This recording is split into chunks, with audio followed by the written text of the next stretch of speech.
Hi everyone, welcome to Nifis TV. Today I'll show you how to prepare the best, juicy, flavorful burgers. Gather 500 grams of minced beef, 1 egg, half a teaspoon of black pepper, 1 teaspoon of salt, 1 tablespoon of breadcrumbs, 1 tablespoon of grape molasses, and 1 tablespoon of mustard in a bowl. And mix everything together gently but thoroughly without overmixing. You can visit the link on the screen for our soft and fluffy burger buns recipe if you like. Okay, now it's time to roll the mixture into meatballs.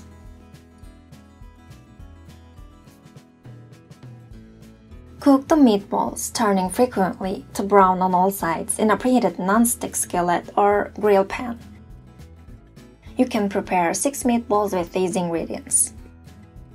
When they are cooked, top each meatball with cheese square, then cover with the top of a bun, and cook for a further minute or 2 until the cheese is melted. Garnish with your favorite toppings and condiments. I always go with lettuce, tomato, pickles, mayonnaise, and ketchup. Fried onions are also my favorite. Share with me your favorite toppings in the comments. When you're done, serve immediately while it's still warm. Hope you enjoy! If you enjoyed the video, please leave a like, subscribe, and click the bell icon. Thanks for watching!